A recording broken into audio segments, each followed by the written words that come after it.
By virtue of the authority vested in me by the University of New York, and with the concurrence of the faculty, I confer upon you, Randy P. Cohen, the degree Doctor of Letters, honoris causa, and invest you with the rights and privileges pertaining thereunto. In token thereof, I hand you this degree and citation and direct that you be vested with the hood appropriate to the degree Doctor of Humane Letters.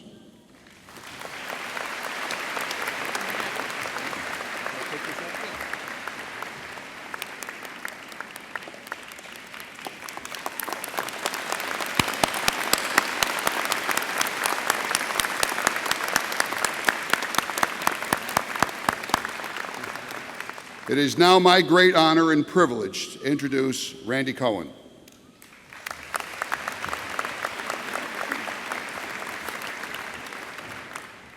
President Phillip, Provost Phillips, members of the University Council, faculty, guests, and most important, graduate students and family. On the morning of April 1st, 1775, Samuel Johnson was made an honorary Doctor of Law by the University of Oxford. In his Life of Johnson, Boswell writes, "He did not vaunt of his new dignity, but I understood he was highly pleased with it. As am I with the honor you've bestowed upon me, for itself, of course, but because you've given me the one thing I now have in common with the great man." And Boswell writes that Johnson never assumed the title of doctor, but called himself Mr. Johnson in public and in signing his letters. I will heed his example and not refer to myself as Dr. Cohen, if only to avoid being called on to render aid during an emergency on an airplane. But when I'm at the movies, I will leap to my feet if someone cries, "Is there an honorary Doctor of Letters in the house?" And I'll go to the movies a lot more, hoping that this might happen. Even if I never hear that plea, I'll cherish this honor. We all want to feel that our work is valued, and it's a big thing to have that publicly declared. More typical for everyone, I suspect, is to hear the opposite. During the 12 years that I wrote The Ethicist for the New York Times, I received a great deal of mail from readers, all negative. Well, nearly all. That's the way of the world. How many of you have written fan letters this week? I didn't mind when people attacked my argument. I was less sanguine when they attacked my character, or my fashion sense, or my nose. Still, an endless river of reproach wears you down. It's surprisingly painful to be called an idiot, even by total strangers. And so it's a particular pleasure to receive your commendation today, all the more so because I graduated from this campus. Dr. Johnson, we may call him doctor, even if he did not so address himself, was particularly pleased to receive an honorary doctorate from Oxford since he had enrolled there as a young man, but was forced to leave for lack of money. Lately, it seems that both the state and federal governments are trying to give many students that in common with Johnson, to make it economically impossible to attend college. State aid is cut, Pell Grants are restricted, immigrants are bullied into submission. To go to college now is, for many, to take on an enormous load of debt if you can afford to go at all. I don't get that. Consider the genius and humanity of a public university system. It's a life-changing institution. Attend college and you'll make about $500,000 more in your lifetime than if you hadn't. And your kids are apt to go to college. Many SUNY students are the first in their family to do so. And I'm sure many here are the first in their families to earn a graduate degree. The public university system is a mighty economic engine, creating a sophisticated workforce to make us a country of innovation and prosperity. The public university system is an essential institution of an egalitarian democracy. We're an immigrant country. That's our strength and that's our glory. To take people of the most diverse backgrounds and forge them into a nation, it helps to give them a shared experience beyond watching Dancing with the Stars. In Israel, for example, everyone serves in the army. What we can do here and now is give everyone a chance to attend college. Or we could go with our legislature's alternatives, build prisons and casinos. A great public university system prepares students for meaningful work, and that's a fine thing, but it's not the only thing. It's also in the less overtly utilitarian business of creating educated people in the fullest sense. That's why when I attended this campus, I had a joint major in Russian, French, Italian theater, and classics. Alas, with the current budget cuts, these are no longer 5 independent departments offering 5 majors. It's a sad thing, and I hope you'll write your state legislators without calling them idiots. Okay, I didn't major in Russian, French, Italian theater, and classics, but I wish I had. I majored in music, concentrating on composition, work for which I was flamboyantly unsuited. I simply did not think musically. Now, my fellow composition students did.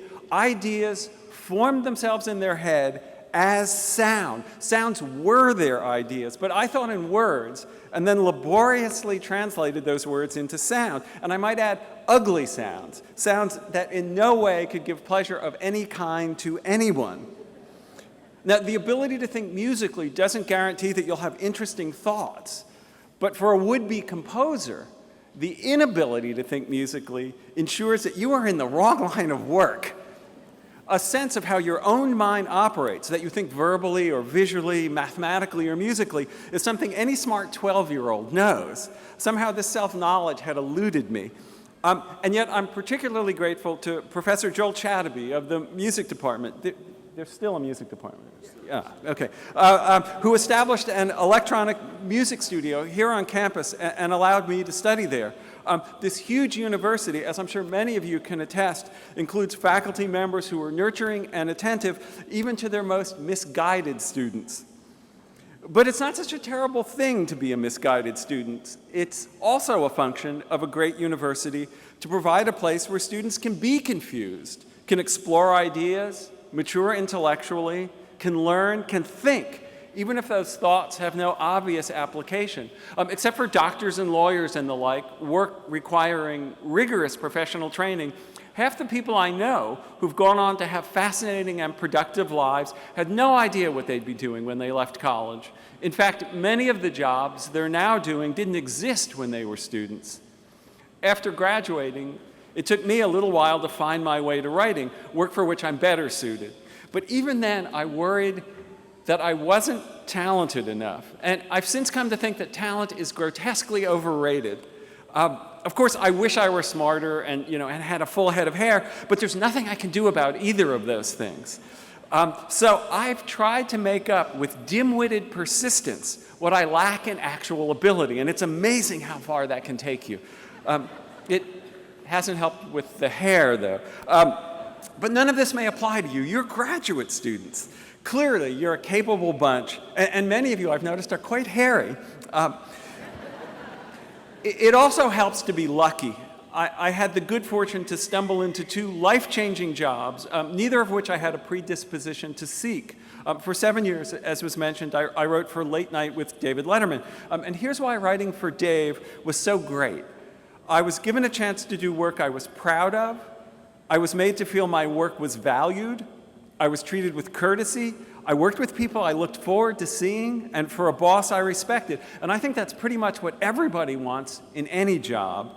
Plus, we had glamorous actresses and trained circus animals. Harder to find if you become a pediatric nurse or electrical engineer, but the essential point remains. Later, when I took on the ethics column, my other life-changing job, some critics scorned me as a former comedy writer, showing no understanding, I think, of either comedy or ethics. The opposite of funny isn't serious, it's somber. To write humorously is a matter of tone or rhetorical style. It's not an embrace of the trivial. Here's what George Bernard Shaw wrote. Life does not cease to be funny because people die, any more than it ceases to be serious when people laugh. Coleridge put it this way, the true comic is the blossom of the nettle. Comedy, at least the kind of comedy I enjoy as a reader and a viewer, is a critique of human conduct. And so is ethics. Comedy invites us to see things in an unexpected way. The punchline of a joke must take a surprising turn. In writing the ethics column, I tried to help people see their situations in a fresh way, not so different from my previous work. And so my unlikely background, including my studies here at Albany, helped me do my job better, helped me do it at all. When critics of The Ethicist slammed me for my lack of a PhD, I would make these same arguments, but secretly, I wish I had that parchment shield to wield in my defense. And now I do. Thank you. Of course, I no longer write the column. That's another kind of comedy, the darker, grimmer, truer kind. When Samuel Johnson accepted his honorary doctorate, he wrote to the worthies of Oxford, "Every man is glad to think well of himself, and that man must think well of himself, of whom you, the arbiters of letters, can think well. But the good you have done me has one drawback. Henceforth, any fault of mine, of commission or omission, will hurt your reputation. I must always fear that what is a signal honor to me may one day bring discredit upon you." Like Dr. Johnson, I value your high opinion, and like him, I'll try really hard not to embarrass you. Thank you very much.